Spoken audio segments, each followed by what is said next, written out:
Saviez-vous que parfois, les gens révèlent leurs secrets les plus profonds, non pas tant par leurs actes que par de simples phrases, en apparence anodines? Étonnamment, certaines expressions surgissent involontairement lorsqu'une personne tente de dissimuler une double vie. Comprendre le sens caché de ces mots peut vous permettre d'envisager une relation sous un angle totalement différent. Aujourd'hui, nous allons parler de 5 phrases souvent utilisées par les femmes qui ont une liaison secrète. Si vous êtes actuellement en couple, ces informations peuvent vous aider à identifier des signes qui étaient peut-être pourtant évidents, mais que vous n'aviez jamais pleinement perçus. Avant de commencer, si cette discussion vous est utile, n'oubliez pas de vous abonner à la chaîne et d'activer les notifications pour ne pas manquer la prochaine vidéo. Laissez également un commentaire pour nous montrer votre intérêt. Avant d'aborder la première phrase, il est important de comprendre un point essentiel. L'infidélité, qu'elle soit conjugale ou amoureuse, survient rarement soudainement et sans signes avant-coureurs.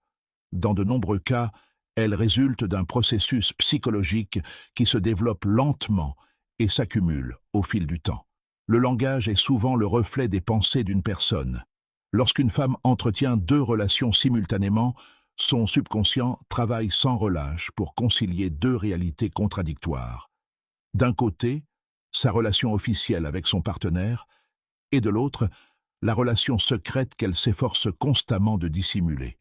Ce conflit est connu en psychologie sous le nom de tension cognitive, la pression mentale qui survient lorsqu'une personne est tiraillée entre 2 croyances ou réalités opposées.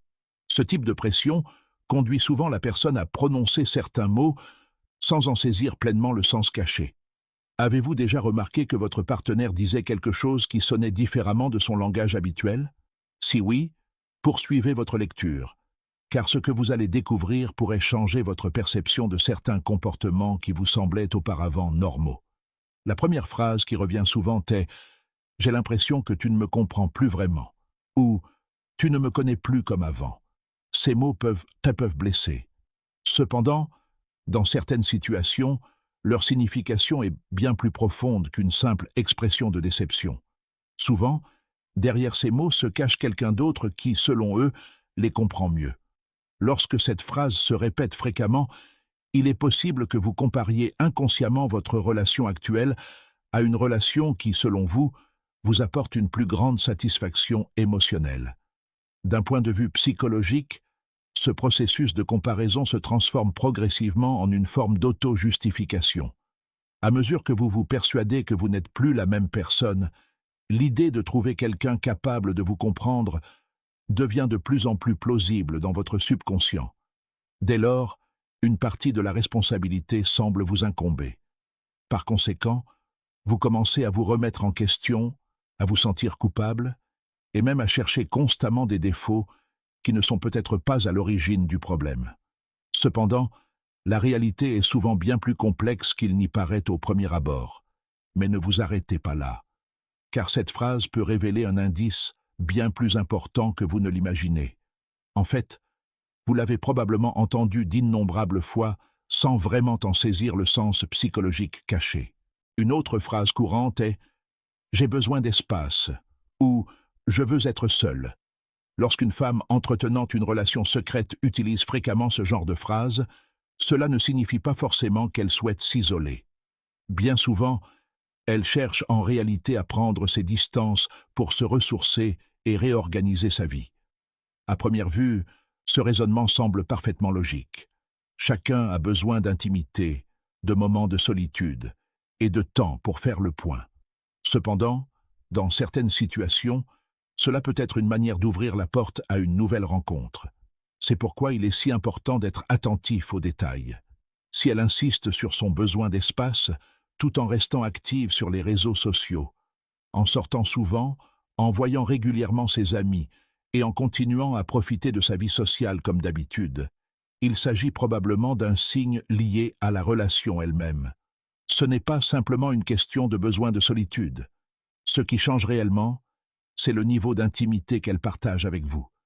Une personne qui a véritablement besoin de temps seul profite souvent de cette occasion pour réfléchir, se ressourcer, se reconnecter à elle-même et se concentrer sur son développement personnel. À l'inverse, dans une relation amoureuse, le désir de socialiser reste généralement élevé. C'est surtout le temps passé avec son ou sa partenaire qui diminue. Un autre aspect important à considérer est le moment où cette demande se manifeste. Souvent, la phrase « j'ai besoin d'espace » apparaît après un moment de grande proximité émotionnelle ou lorsque la relation est devenue plus intime. Ces situations peuvent susciter un sentiment de culpabilité. Par conséquent, prendre ces distances devient un moyen de soulager la pression psychologique ressentie. Nous en venons maintenant à la troisième phrase. Celle-ci mérite peut-être une attention particulière. Ça n'a rien à voir avec toi, ou ce n'est pas à cause de toi. Généralement, cette affirmation survient lorsqu'on remarque un changement de comportement et qu'on essaie de comprendre ce qui se passe.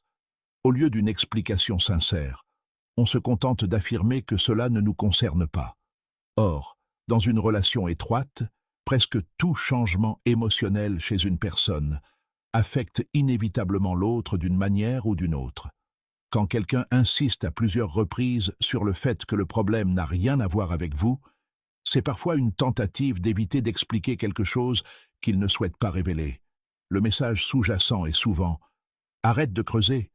Beaucoup d'hommes ne réalisent pas que ces phrases s'accompagnent souvent d'autres changements de comportement. Ils peuvent sembler plus distants, perdre leur enthousiasme habituel ou adopter une attitude différente. Lorsque vous commencez à vous interroger sur ces changements, la réponse « ce n'est pas toi » devient le moyen le plus facile de clore la conversation sans aborder la véritable source du problème.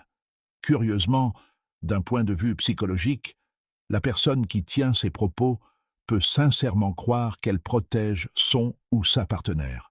En réalité, elle prive son ou sa partenaire de la possibilité de comprendre pleinement ce qui se passe réellement dans la relation. La quatrième affirmation est l'une des plus difficiles à déceler, car elle paraît parfaitement raisonnable et parvient presque toujours à susciter de l'empathie. Il s'agit de « je traverse une période difficile » ou « j'ai beaucoup de soucis ». Ce genre de justification est parmi les plus courantes.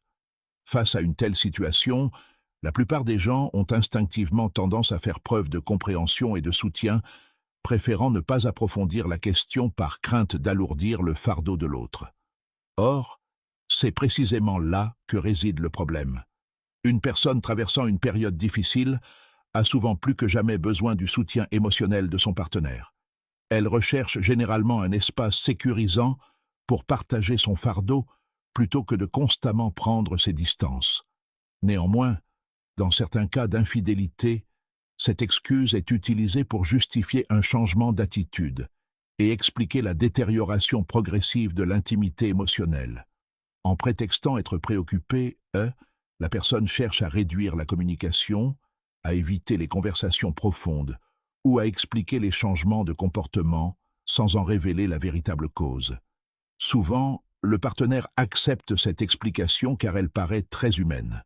Cependant, si cette excuse revient fréquemment, accompagnée des autres changements évoqués, il se peut qu'une dynamique bien plus complexe soit à l'œuvre dans la relation.